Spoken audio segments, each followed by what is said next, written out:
हार्दिक बधाई एवं शुभकामनाएं देती हूँ। लेकिन ये बेहतर होता कि यदि कांग्रेस पार्टी पहले ही इनको पूरे 5 वर्ष के लिए यहाँ का मुख्यमंत्री बना देती, किंतु अब कुछ ही समय के लिए इनको पंजाब का मुख्यमंत्री बनाना, तो इससे तो ये लगता है कि ये केवल इनका कोरा चुनावी हथकंडा है, इसके सिवाय कुछ भी नहीं है। साथ ही मीडिया के जरिए आज ही मुझे ये भी मालूम हुआ कि पंजाब में आगामी विधानसभा चुनाव इनके नेतृत्व में नहीं बल्कि गैर दलित के नेतृत्व में ही लड़ा जाएगा, जिससे भी ये साफ जाहिर हो जाता है कि कांग्रेस पार्टी का दलितों पर अभी तक भी पूरा भरोसा नहीं जमा है। किंतु इनके इस दोहरे चाल चरित्र व चेहरे आदि से वहाँ के खासकर दलित वर्ग के लोगों को जरूर सावधान रहना है। लेकिन इससे ये भी स्पष्ट है कि कांग्रेस पार्टी यहाँ अकाली दल व बीएसपी के बने गठबंधन से काफ़ी ज़्यादा घबराई हुई है, और मुझे ये पूरा भरोसा है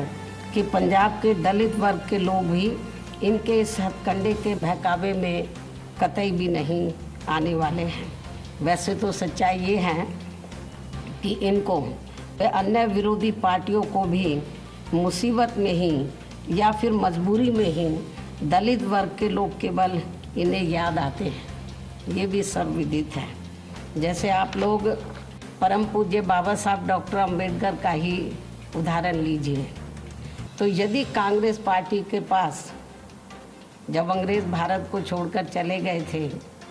हालांकि संविधान बनने की प्रक्रिया पहले ही शुरू हो गई थी, जब अंग्रेज़ रजामंद हो गए थे कि हम भारत को आज़ाद कर देंगे, तो जब भारतीय संविधान को बनाने की बात आई तो उस समय यदि कांग्रेस पार्टी के पास पंडित जवाहरलाल नेहरू के पास एंड कंपनी के लोगों के पास यदि इनके पास बाबा साहब डॉक्टर अंबेडकर से, बाबा साहब डॉक्टर भीमराव अंबेडकर से ज़्यादा काबिल आदमी होता, तो ये किसी भी कीमत पर बाबा साहब डॉक्टर अंबेडकर को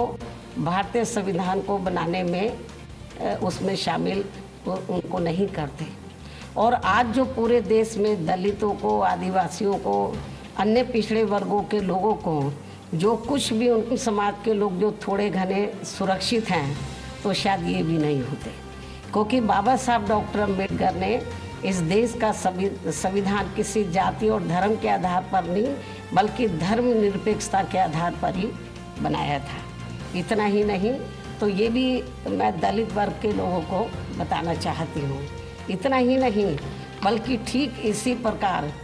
यूपी विधानसभा के आम चुनाव होने से कुछ जब अब यूपी में भी विधानसभा का आम चुनाव होने के लिए कुछ समय बचे हैं, तो ठीक इसी प्रकार से यूपी विधानसभा आम चुनाव होने के कुछ समय पहले ही, अब जब कुछ ही महीने बचे हैं, तो यहाँ भाजपा भी खासकर ओबीसी समाज के प्रति, यहाँ पर भाजपा का भी खासकर ओबीसी समाज के प्रति उभरा नया प्रेम वास्तव में ये दिखावटी व हवाई आदि ना होकर यदि थोड़ा भी सही व सार्थक होता,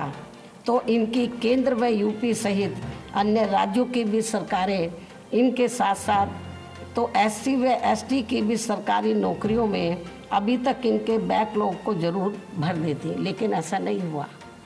आज भी पूरे देश में चाहे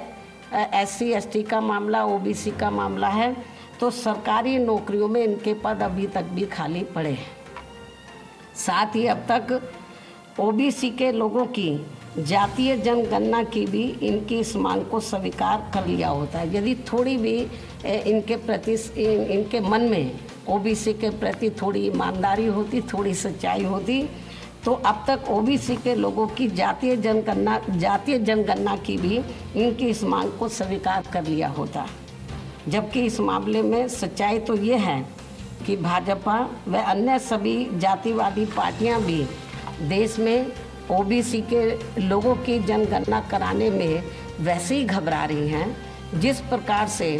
इनके आरक्षण संबंधी मंडल कमीशन की रिपोर्ट को लागू करने में इनके लोगों ने अति उग्र होकर पूरे देश में आंदोलन किया था। लेकिन अब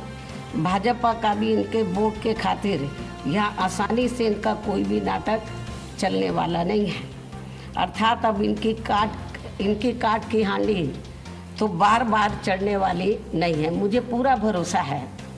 कि पूरे देश में दलित वर्ग के लोगों के साथ साथ जो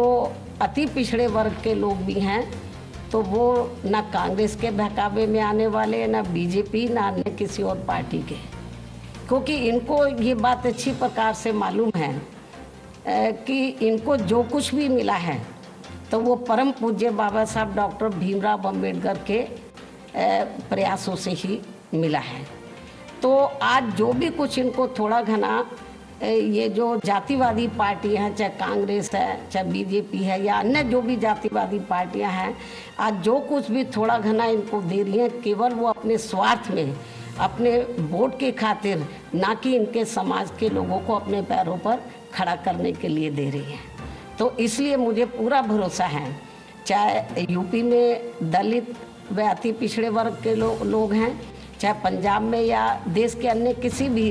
राज्य में, ये लोग अब जल्दी से इनके बहकावे में आने वाले नहीं हैं।